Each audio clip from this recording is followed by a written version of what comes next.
Então vamos dar sequência, vamos para a parte aqui do alinhamento, né? Eu tenho essa célula, por exemplo, aqui no valor de 100, eu posso centralizar ela, aqui no alinhamento que vocês já conhecem vindo do Word, que é o alinhamento horizontal, só que no Excel nós temos também um alinhamento vertical. Então eu posso deixar ela no meio certinho, tanto na horizontal quanto na vertical. Posso deixar ela na parte de cima, na parte inferior ou no meio aqui. Então sempre que eu pedir para alinhar, alinhe nessas duas posições para que ela fique 100% ali ao centro. Eu vou selecionar tudo, ó. Quando eu seleciono tudo, ele mostra que está centralizado, porque uma delas está. Se eu quiser centralizar tudo, eu desmarco e marco novamente, ó. Vou desmarcar essa e marcar de novo, que ele vai ficar tudo alinhado. Uma outra dica que esse botão aqui, a divisão da coluna com a linha, seleciona toda a planilha. Então, já de início, você acabou de digitar, você já pode, ó, centralizar tudo ali. Clica nele, já centralizar as próximas aqui, todas que eu digitar, já vai ficar centralizado. Então, bem simples, bem fácil aí de fazer. Vamos entender a diferença da fórmula e da função aqui, né? Vamos ver primeiro a fórmula, mais para frente a gente vê a função. Eu tenho três valores. Quando eu quero fazer um cálculo matemático, uma operação matemática que seja soma, divisão, multiplicação ou subtração, eu uso uma fórmula. Então, eu vou somar, por exemplo, o primeiro valor com o segundo mais o terceiro. Para começar uma fórmula, eu inicio ela com igual.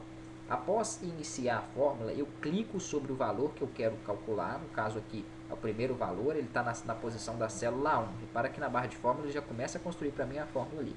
Coloco o sinal da operação, vou somar os três. Mais, clico sobre o A2, mais novamente, né, o sinal da operação de novo, e clico sobre o A3. Vou dar Enter para que ele me mostre o resultado, 600. Por que eu fiz dessa forma? Se eu fizer assim, ó, deletei, né? Vamos lá, igual 100 mais 200, digitando mais 300, eu consigo o mesmo resultado. Porém, vamos supor que se esse resultado aqui depois mude, aqui não é 100, passa a ser 200, ó, ele não altera para mim o resultado final. Vou desfazer aqui.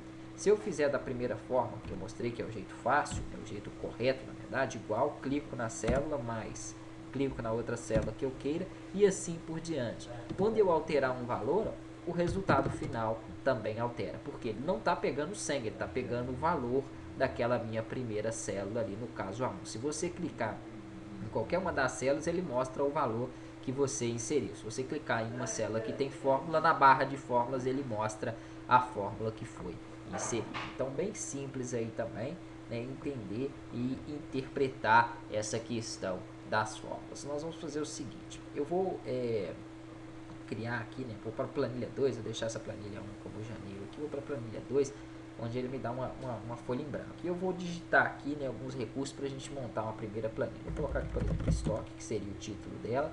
Abaixo do título, vou explicar mais detalhado depois, vem os cabeçalhos. Então, vou colocar aqui código, aqui produto, vão ser 4 cabeçalhos, pode ser mais. Produto, quantidade, valor, 5 cabeçalhos e valor total. Ok, perfeito. Lembrando o seguinte, ó, já começou a passar, né, do conteúdo. Então eu posso vir aqui, se me ajustar, depois eu coloco todas com o mesmo tamanho. Vou colocar aqui código 1, 2 e 3, 3 produtos.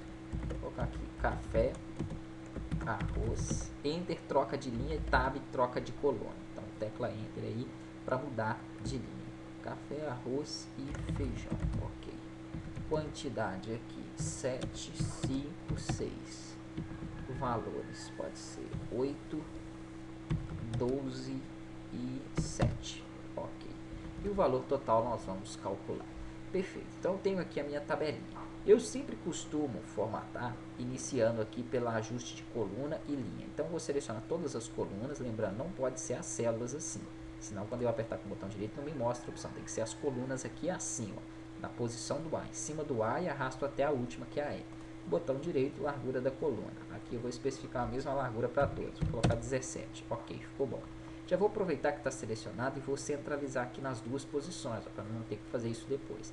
Eu quero, na linha do título, que ela fique um pouco maior. Então eu venho aqui entre a 1 e a 2 e puxo para baixo. Eu quero que a linha do cabeçalho também fique um pouco maior. Então eu venho entre a 2 e a 3 e puxo para baixo. Perfeito aí. Então já fiz um ajuste simples nas minhas duas linhas aqui assim. Se eu quiser juntar, né, fazendo com que esse título fique aqui no meio, eu tenho que mesclar. Então toda vez que eu quero fazer uma união de células, eu mesclo. Vou clicar na célula 1, onde está estoque, e vou arrastar até a E1, selecionando aqui as 5 primeiras, e vou utilizar esse recurso mesclar e centralizar. Prontinho, ele juntou todas essas células e centralizou. Próxima aula a gente dá sequência na formatação.